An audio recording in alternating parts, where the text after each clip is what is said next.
இதோ உங்களை தேடி முதன்முறையாக வசீகரமான தொழில்நுட்பம் மற்றும் அதிவேகமான செயல்திறனுடன் UFX மொபைல் மெல்லிய தோற்றத்துடன் முற்றிலும் சிறப்பாக எல்லோருக்கும் எளிதாக UFX மொபைல் உங்கள் நவீன தலைமுறைக்கான mobile UFX Mobiles make you move.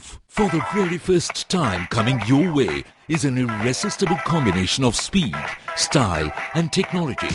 UFX Mobiles, exceptionally sleek, totally advanced, and now the phone that everyone can afford to touch.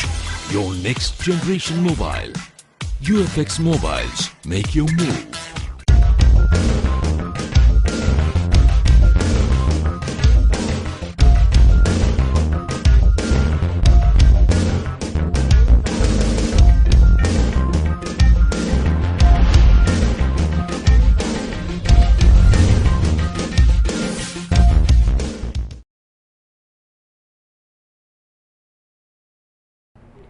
வணக்கம். புதுவை AFT பஞ்சாலையை லாபத்தில் இயக்குவது குறித்து தொழிலாளர்களிடம் பேசி வருவதாக சட்டசபையில் முதல்வர் ரங்கசாமி தெரிவித்தார். புதுவை சட்டசபை கேள்வி நேரத்தில் AFT பஞ்சாலை குறித்த கேள்விகளுக்கு முதல்வர் ரங்கசாமி பதில் கூறுகையில், AFT பஞ்சாலை 1989ஆம் ஆண்டு முதல் நஷ்டத்தில் இயங்கி வருவதாகவும், இருந்தாலும் அதனை மூடாமல் அரசு தொடர்ந்து நடத்தி வருகிறது. தானே புயலுக்கு பிறகு மில்லை இயக்க 3 கோடி தேவைப்படுவதாகவும், மேலும் மில்லை இயக்க 7 கோடி செலவாகும் என்பதால் நஷ்டத்தில் இயங்குவதை விட சம்பளம் மட்டும் கொடுத்துக்கொண்டு லாபத்தில் மில்லை எப்படி இயக்கலாம் என்பது குறித்து தொழிலாளர்களுடன் அரசு பேசி வருவதாகவும், பின்னர் இதுகுறித்து அரசு நடவடிக்கை எடுக்கும் என்ற அவர், மேலும் அரசு தொழிலாளர்களுக்கு லே ஆஃப் கொடுப்பதில்லை என்ற முடிவில் இருக்கிறது. விரைவில் நல்ல முடிவு எடுப்பதாகவும், மில்லை நடத்தினால் அரசு பணம் வீணாகிறது என்பதால் குறைந்தது சம்பளமாவது கொடுக்க வேண்டும் என்ற எண்ணத்தில் கொடுத்து வருவதாக கூறினார். தொடர்ந்து அவர்களுக்கு சம்பளம் வழங்கப்படும் என்றும், அதுபோன்று இலவச எரிவாயு விண்ணப்பித்தவர்களுக்கு இலவச எரிவாயு வழங்கப்பட்டுள்ளது. மேலும் வழங்க எண்ணெய் நிறுவன அனுமதி கிடைத்ததும் எரிவாயு இணைப்புகள் வழங்கப்படும் என்றும், மருத்துவ படிப்பினை போன்று சென்டாக் மூலம் தேர்வாகும் பொறியியல் மாணவர்களுக்கும் அரசே கட்டணம் செலுத்தும். இதற்கான சுற்றறிக்கை தனியார் பொறியியல் கல்லூரிகளுக்கு அனுப்பப்படும் என்ற அவர், தொடர்ந்து காவலர் தேர்வில் முன்னாள் ராணுவ வீரர்களுக்கு உரிய இடஒதுக்கீடு வழங்கப்படும் என்றும், தற்போதைய காவலர் எழுத்துத் தேர்வில் உடற்தகுதி தேர்வில் தேர்வு செய்யப்பட்டதில் 9 பேர் மட்டுமே எழுத்துத் தேர்விற்கு வந்ததால் அவர்களுக்கு உரிய இடம் ஒதுக்கீடு செய்யப்பட்டது என்று கூறினார். கடன்களை வாங்கி இலவச திட்டங்களுக்கு செயல்படுத்த வேண்டாம் என்று சட்டசபையில் பட்ஜெட் மீதான விவாதத்தில் சட்டமன்ற எதிர்க்கட்சித் தலைவர் வைத்திலிங்கம் பேசினார். புதுவை சட்டசபை பட்ஜெட் மீதான விவாதத்தின் போது சட்டமன்ற எதிர்க்கட்சித் தலைவர் வைத்திலிங்கம் பேசுகையில், கடந்த ஆண்டு பொருளாதார வளர்ச்சி 14% இருந்தது. ஆனால் இந்த ஆண்டு அந்த வளர்ச்சி இல்லாத நிலை ஏற்பட்டுள்ளது.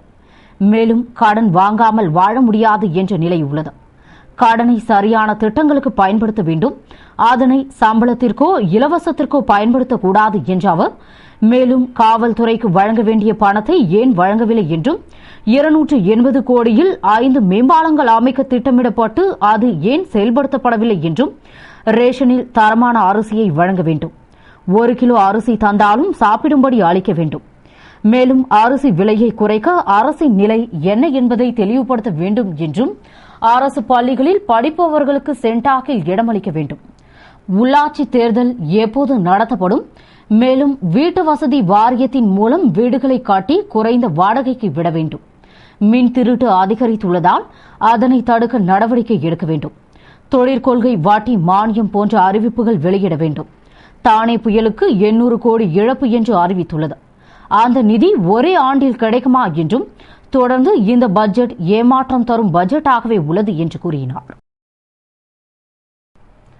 புதுவை அரசு சார்பில் நடைபெற்ற சுயமரியாதை சுடர் MA சண்முகத்தின் பிறந்தநாள் விழாவில் முதல்வர் ரங்கசாமி கலந்து கொண்டு மலரஞ்சலி செலுத்தினார்.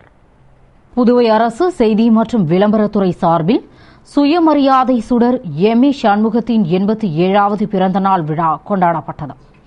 இதனை முன்னிட்டு மரப்பாலம் சந்திப்பில் உள்ள அவரது சிலைக்கு முதல்வர் ரங்கசாமி மாலை அணிவித்து மரியாதை செலுத்தினார். தொடர்ந்து சபாநாயகர் சபாபதி, அமைச்சர்கள் தியாகராஜன், ராஜவேலு, வாரிய தலைவர்கள் பாஸ்கர், பாலமுருகன், ஞானம் ஆகியோர் மலர்தூவி மரியாதை செலுத்தினர். அதேபோன்று திராவிட முன்னேற்றக் கழகம் சார்பில் மாநில அமைப்பாளர் ஜானகிராமன் தலைமையில் துணைத் தலைவர் சீதா வேதநாயகம், தலைமை செயற்குழு உறுப்பினர்கள் எம். ஏ. சுப்பிரமணியன், சோமசுந்தரம், சட்டமன்ற உறுப்பினர் நந்தா சரவணன், முன்னாள் சட்டமன்ற உறுப்பினர் யூசி ஆறுமுகம், இளைஞரணி துணை அமைப்பாளர் லோககணேசன், தொகுதி செயலாளர்கள் ஏம்பலம் செல்வம், திராவிட மணி, மீனவரணி அமைப்பாளர் சக்திவேல், குரல், இளைஞரணி திருவண்டார்கோவில் காந்தி, மாநில செயலாளர் வீரமணி மற்றும் நிர்வாகிகள் மாலை அணிவித்து மரியாதை செலுத்தினர். அதேபோன்று திராவிடர் கழகம் சார்பில் தலைவர் வீரமணி தலைமையில் விலாசினி தாசு, துணைத் தலைவர்கள் அறிவழகன், துளசிராமன் உள்ளிட்டோர் மாலை அணிவித்து மரியாதை செலுத்தினர்.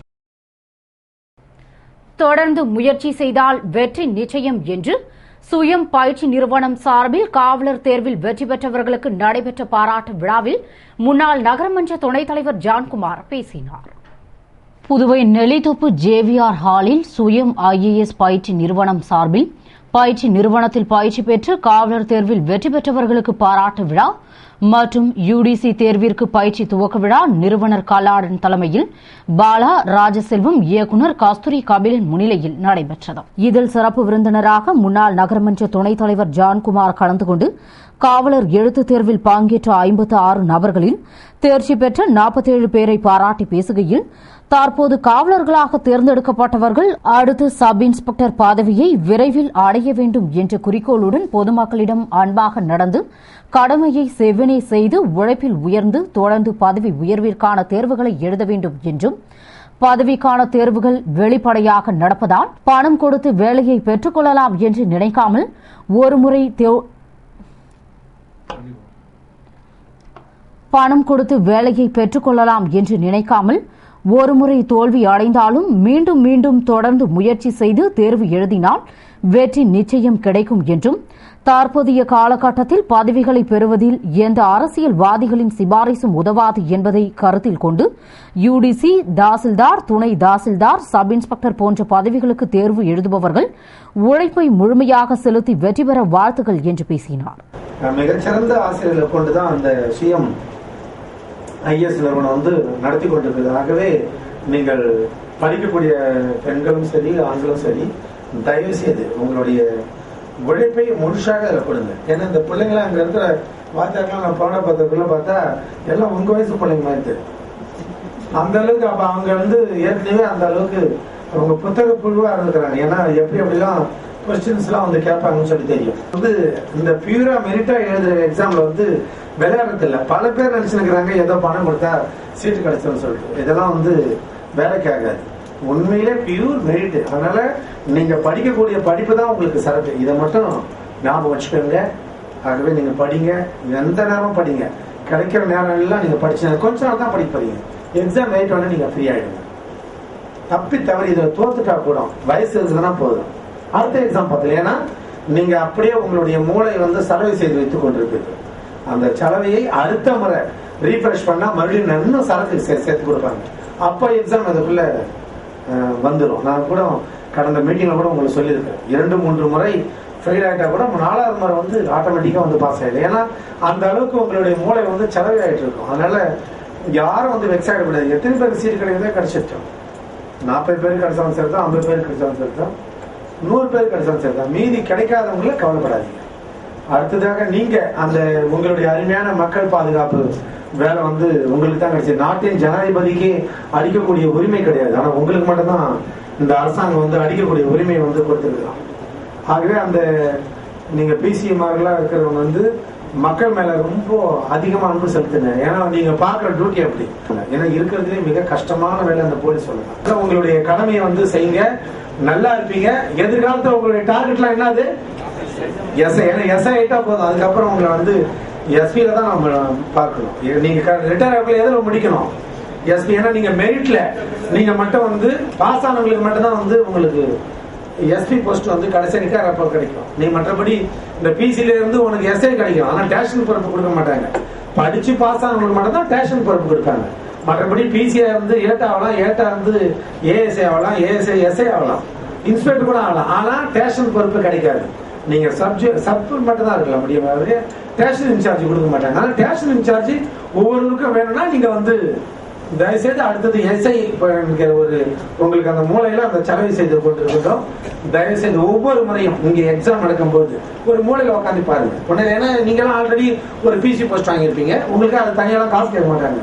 10ஓட பாருங்கன்னா நீங்க உட்காந்து வேடிக்கை மட்டும் பாருங்க, பார்த்து மட்டும் கவனிச்சுக்காங்க. ஏன்னா உங்களுக்கு டார்கெட் எஸ்ஐ, அந்த எஸ்ஐ மட்டும் ஞாபகம் வச்சுக்காங்க.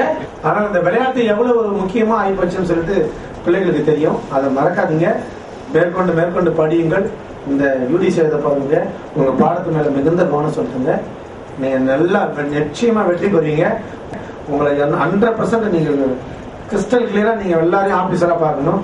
அந்த நேரத்துல இந்த பக்கமா அப்படி போகும்போது எனக்கு படிப்பு சொல்லி கொடுத்த ஜேவிஆர் ஆள் அப்படின்னு என்னை இந்த அப்படின்னு சொல்லிட்டு சொன்னா அந்த பெருமை தான் எனக்கு வேணும். அதான் நான் வந்து வேண்டி கேட்டுக்கொள்கிறேன். விழாவில் பயிற்சி நிறுவன நிர்வாகிகள், பயிற்சி ஆசிரியர்கள், காவலர் தேர்வில் வெற்றி பெற்றவர்கள், யுடிசி பயிற்சி வகுப்பில் சேர்ந்தவர்கள் என ஏராளமானோர் கலந்து கொண்டனர். அரசின் வருவாயை உயர்த்தும் வகையில் மதுபான கடைகளை ஏலம் விடுவது குறித்து நடவடிக்கை எடுக்கப்படும் என்று சட்டசபையின் கேள்வி நேரத்தில் முதல்வர் ரங்கசாமி பதிலளித்தார். புதுவை சட்டசபை கேள்வி நேரத்தில் சட்டமன்ற உறுப்பினர் பெரியசாமி கல் சாராய கடைகள் ஏலம் விடுவது போன்று மதுபான கடைகள் ஏலம் விடப்படுமா என்று கேட்டதற்கு முதல்வர் ரங்கசாமி பதிலளித்து கூறுகையில், தற்போது அதற்கான உத்தேசம் இல்லை என்றும் கலால் விதிகள் 1970 விதிகள் 143 முதல் 156 படி கல் சாராய கடைகள் ஏலம் விடப்படுகிறது என்றும், ஆனால் இந்த கருத்து நல்ல கருத்து என்பதால் அரசின் வருவாயை உயர்த்தும் வகையில் மதுபான கடைகளை ஏலம் விடுவது குறித்து முடிவெடுக்கப்படும் என்றும், தனியார் கல்லூரிகள் விழா நடத்த மாணவர்கள் மூலம் நன்கொடை வசூலிக்கக்கூடாது, மேலும் இதுகுறித்து அனைத்து கல்லூரிகளுக்கும் அறிவுறுத்தப்படும் என்றும், வில்லியனூரில் உள்ள பழமை வாய்ந்த திருக்காமீஸ்வரர் கோவிலில் குடமுழக்கு விழா நடத்த குழு அமைத்து மதிப்பீடு தயார் செய்யப்பட்டு வருவதாகவும், அதற்கான நிதியை அரசு நிச்சயம் கொடுக்கும் என்று கூறினார். இத்துடன் செய்திகள் நிறைவடைகின்றன. வணக்கம்.